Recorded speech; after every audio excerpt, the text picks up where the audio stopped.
Boy, do I have good news for you this week. This week is one of the more easier weeks of the year, and that started with Jupiter making a trine to all the planets in Scorpio that were moving into the sign of Sagittarius. And now the sun is joining that group this week. So we ended the week with the sun trining Jupiter in the sign of Scorpio, and we will have the sun transiting into the sign or ingressing into the sign of Sagittarius this week. And the reason why this is good news is because the eclipses occurred in the Scorpio Taurus axis, and the sun was the last planet to be transiting the sign of Scorpio. As soon as the sun ingresses into Sagittarius, we can safely say that eclipse season is over. Technically, I typically use the lunations to mark the end of the season, but we do have a new moon shortly after the ingress of the sun into Sagittarius, so it's basically the same type of energy happening this week. So let's start off with the mood of the week. We start off with a moon in Libra, and that is cardinal energy to harmonize relationships. It was a waning balsamic moon, bringing up topics about conversations, things that are not working in relationships. And these are things that can actually build a relationship if you're able to talk things through and compromise, which is all energy of Libra, then you can improve your relationship. It can also bring up some tough conversations that will mainly remain harmonious, but can happen so you can rid yourself of behaviors that is either hurting your relationship or making it a little tough to bond. The moon did make a square to Pluto at 3:14 a.m. on Monday the 21st, and that's PST time. So that even pushed more of that conversation about bringing up things that are not working within intimate settings, within trusting settings, within safety. These planets, the moon and Pluto, when they make contact through a square, they talk about security, but this is security within, not necessarily security of your home or a vehicle. No, this is security within the relationships that you have, how you feel nurtured, how you feel safe in the relationship. So those topics may have been coming up on Sunday and also early Monday. And then we get into a different mood by the moon going into the sign of Scorpio. Now, the moon formed a full moon aspect, and we had that lunar eclipse when it was in Taurus, so it's in the opposition point, and this happens at 9:15 a.m. PST. And from there, we have a beautiful alignment of Mercury in Sagittarius conjunct Venus in Sagittarius at 7 degrees. And this happens at 2:54 p.m. PST.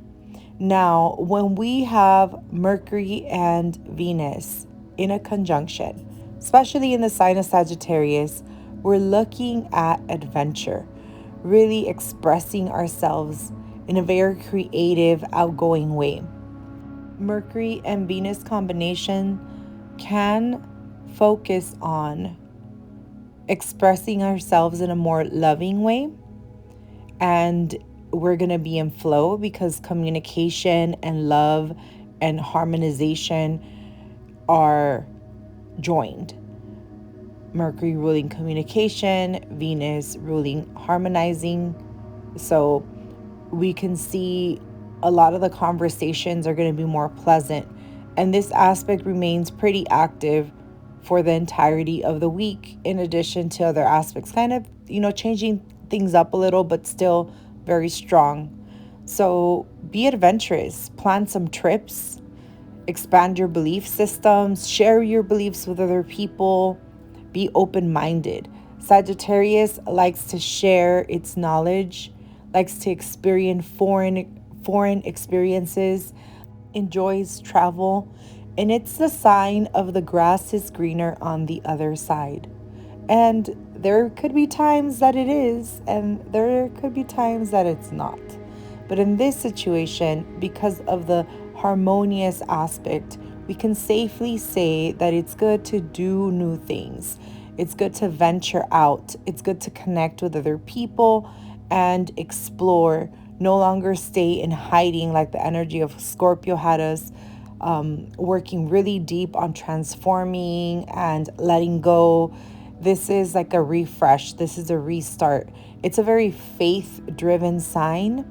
And in the order of the zodiac signs, this stage in the zodiac journey, or the hero's journey, we're talking about exploring so we can survive and not staying fixed in our ways, which is the energy of Scorpio, and staying in similar places or similarities, even if we outgrown them, because then that's not going to allow us to grow. So this is a very growth-oriented sign, and it grows through spirit, through beliefs, through connecting with others, and to going to unknown lands. So I love this energy. I have my South Node in Sagittarius, so I know I've spent plenty of times in this energy, and anytime Venus is transiting Sagittarius, I just love the season. So enjoy. Then on Tuesday the 22nd, we have the Sun ingressing the sign of Sagittarius, and this happens right after midnight, so at 12:20 a.m. PST. The moon is still in the sign of Scorpio, so I can say maybe it's better to declare that eclipse season is over during the new moon in Sagittarius, just because the moon will trigger the South Node, and this is going to be at 8:23 a.m. PST by an opposition to the North Node and a conjunction to the South Node, and this again triggers that eclipse until it passes the 16-degree mark, when it makes an opposition to Uranus, and it also passes through the eclipse degrees that was activated with the lunar eclipse. So that's what happens on Tuesday the 22nd. So out of most of the days this week, I think Tuesday the 22nd will be one that's a little bit more, neutral. Not bad, not too good, but just neutral, just like tidying things up. And then Wednesday the 23rd, we have that new moon in Sagittarius, and this occurs at 2:57 p.m. PST, 1 degree Sagittarius. The moon ingress Sagittarius at 12:15 p.m. And shortly after this new moon in adventurous Sagittarius, exactly 5 minutes after, we have the ruler of Sagittarius, which is Jupiter, stationing direct. It ends its retrograde. So Jupiter at 28 degrees 48 will station direct at 3:02 p.m. PST. And this is the final transit of Jupiter in the sign of Pisces until it leaves and goes into Aries, and we'll see Jupiter in 12 more years in this area of our chart. So enjoy this. Make sure that you're taking a lot of advantage in that house that Jupiter is in, so you can finish up collecting your abundance. Then on Thursday the 24th, we have the day started at 5:25 a.m. PST with the moon joining Venus. Shortly after that, 6:48, the moon joins Mercury. So they're both very close, Venus and Mercury, to the new moon in Sagittarius, but not too close. The moon still had to transit through to catch up to Venus and Mercury, but they're still conjunct the sun and moon on the 23rd. So they're part of the story. They are bringing up that speak up, speak your truth, expand your beliefs, go to other horizons, experience life. So new beginnings in that, when the moon comes in and like checks in on how the planet of love is doing, the planet of money, which is Venus, and then also the planet of communication and the planet of commerce, which is Mercury. And both Venus and Mercury are very relevant to business dealings. On the same day, the moon also makes a trine to Chiron in Aries. This is great for anyone in the healing industries because we do have Venus and Mercury both having influence over business. And then we bring in Chiron. So this can be a perfect combination for you to find a healer, a guide, an astrologer, a homeopath, a herbalist, hypnotist, anyone that uses new age form of healing, which is ancient type of healing that was then rid of and now it's coming back. So it should be called ancient type of healing versus new age healing. Either way, that's a conversation for another time.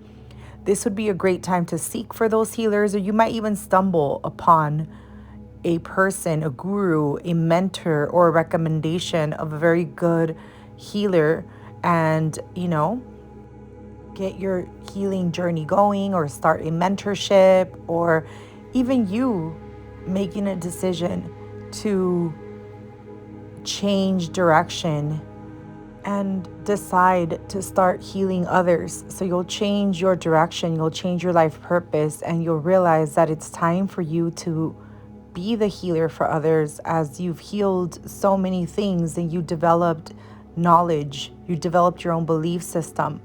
You are now turning around and saying, it's time for me to help others and spread these teachings, spread this knowledge, and help them heal. So that can also be an indicator with this combination.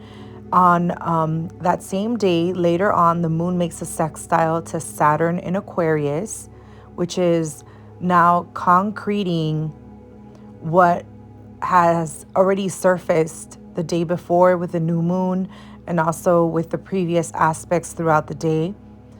And then from there, we have Mercury making a trine to Chiron.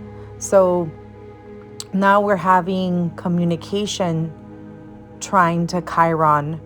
Again, this is a positive aspect. So it can be that you're doing your own healing, but it's much more easier to approach it now, to accept it, to change it. Or it could be that you decide to now take a new approach in healing and start healing others, start helping others, even if it's not for business. It could be that you have a friend that comes to you and says, you've made so much progress and I've seen you transform your life. Like, what's your secret? What'd you do? And you can share that with them. I have a few friends that got into the stuff that I was into, and they saw like the positive things that were happening in my life, and they slowly gravitated towards that, and we changed together. So it can be a possibility that someone approaches you in that regard, and you then, you're sharing your healing, you're sharing your journey. Then from there, on Friday the 25th, we have the moon in Sagittarius making a square to Neptune in Pisces. This one's a little bit off. It might feel a little bit off. This happens during nighttime. It's at 1:24 a.m. PST. So if you're awake during that time, which right now, because of the World Cup, I'm going to be awake. I'm going to be watching the games, and one of the games starts around this time. So I'm going to be up. But if you are asleep, it's usually just going to give you information through your dreams. Moon and Neptune have a correlation to dreams because Moon rules the subconscious and Neptune is the natural ruler of the 12th house, which is another house that has influence over the subconscious and the collective. So, consciousness. So, you can have a message through your dreams during this time. So go ahead and sleep with a notebook. So when you wake up, you can write whatever came through your dreams. There's still additional healing support throughout the day because we do have Venus making a trine to Chiron on that same day. So now this is more kinder. It could be that some of the messages or just insights that you received in regard to how you want to expand yourself, how you want to broaden your beliefs, broaden your experience, they're really sitting in, they're really hitting your heart space, right? Venus rules that heart space. So it's also creating warmth and a zeal of excitement so you can go towards that new perspective or that new visualization where you saw yourself in a certain fashion and you're like, yes, that's what I want to experience. That is what I'm welcoming into my life. You're going to feel so excited about it because it's going to hit home. And Venus trine Chiron is just kind of solidifying that. We do have the moon making a square to Jupiter, which the moon squaring Jupiter, anything squaring Jupiter, I've said this before, is not like a big deal, but it can be an emotional time and it could be just a lot of excitement or maybe just kind of feeling a tad bit overwhelmed during this time. It happens at 11:21 a.m. PST. I would just center myself in case you do feel that the outside circumstances are overwhelming you. Maybe you're around someone that's having a tough time and they're telling you about that, or you're seeing a lot of commotion from other people and you're really embodying it, then you want to kind of ground your energy so you can have healthy boundaries and not overwhelm yourself, but not necessarily a bad thing. Then we have Saturday the 25th, where we invite the crescent moon, which is born at 9:40 p.m. PST, 19 degrees in Capricorn.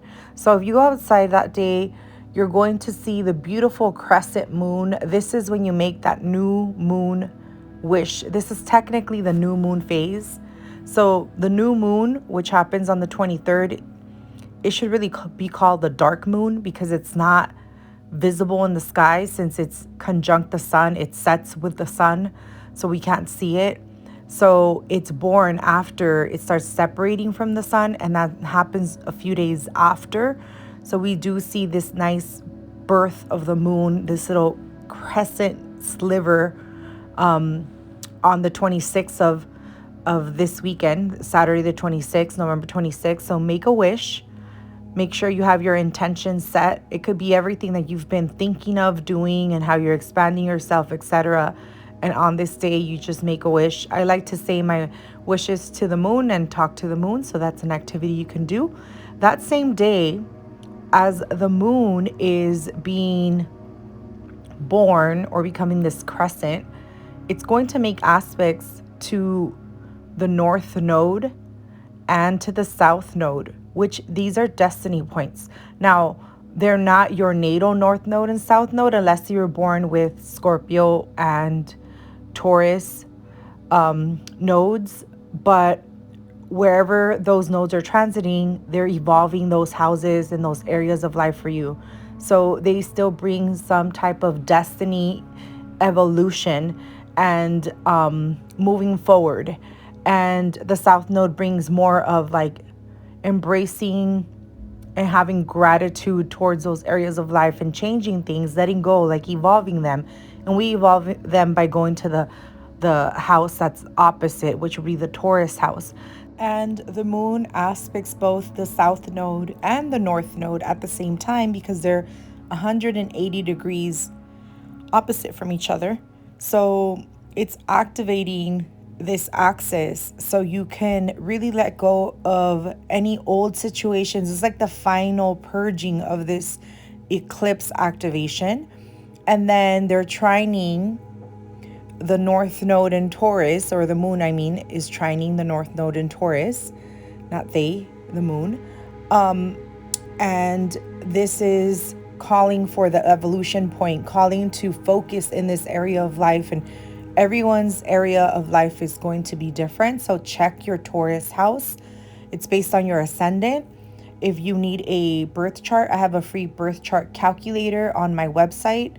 That's CodaQueenAstrology.com. And if you go to the drop down, you'll see a tab that says birth chart. I'm also going to link it in the links below, so you can go ahead and click there and get your free mini report and chart, and you'll see what house, what area of your life is ruled by Taurus, what house it impacts. And you'll also get some meaning. It has information about the meaning of the house and also the zodiac signs. So it's very useful. And that was for Saturday. So from there, we have the moon making a sextile to Neptune in Pisces on Sunday the 27th. And this happens at 2:05 a.m. PST. That same day, we have the moon making a conjunction to Pluto at 26 degrees in Capricorn. And then at 12:11 p.m. PST, we have the moon making a sextile to Jupiter. So that's actually really supportive.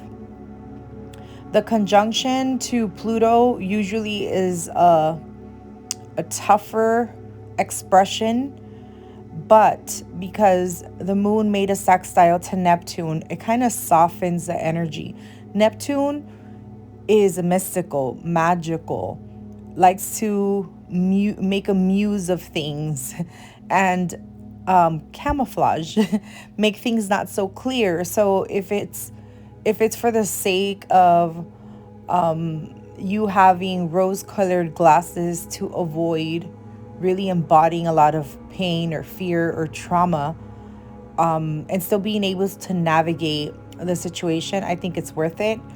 Let me give you an example of what I mean. So I had a dear friend of mine that lost a brother, and her brother was diagnosed with a very severe illness. The famous C word, don't want to mention it. And he implied to her that he was going to be okay, but he wasn't. He wasn't going to be okay. He knew it. The doctors obviously had told them, and he kind of wanted his whole family to still be very optimistic because he wanted them to remember him as happy as possible. So unfortunately, he passed, and she kept on saying, why is it that he lied to me? I would have preferred him to tell me the truth. And then I asked her, take perspective and put yourself in his situation, in his shoes. What would you do? And she paused and then said, you know what? I would do the same thing, and I would do it for the same reason. So this is that type of energy. It's like you're not seeing the truth really for some sort of protection, but you can still see things for what you visually can see and comprehend and interpret. But there is always something kind of like not so clear. So I don't really think it's a bad thing. It's a supporting aspect. It's a sextile, so it's pretty good. And then we have the moon forming that conjunction to Pluto right after, makes that sextile to Neptune. So that's when the real jolt of triggering maybe a little bit of anxiety, security issues, fear, a little bit of hurt that's been, inside of you. The moon's been doing this journey monthly as it conjuncts Pluto since it's been in Capricorn. And then it finishes off with a sextile to Jupiter, which I think that is quite supportive. And this is why I chose to use ametrine as the crystal of the week. First, because It has a combination of amethyst and citrine. And citrine brings the yang energy, while amethyst brings the yin energy. So it really balances yin and yang. So it's very harmonious. It's also really good for spiritual connection and taking action on these spiritual connections. And this is exactly what I was talking about with spirit being connected to the energy of Sagittarius, as we have the centaur shooting to the sky with an arrow and really being hopeful that this arrow is going to hit the aim, right? Whatever it's aiming for, and it's optimistic. So this stone really connects us with optimism and enlightenment. Well, thank you. This is it for this week's forecast. It's going to be a good week. If you like this podcast or YouTube, don't forget to subscribe, hit that notification bell, and I will see you guys later on in AstroTalks on IG Live. Take care, have a great day, and remember, you can always comment and I will always reply. And don't ever stop asking what's in your stars.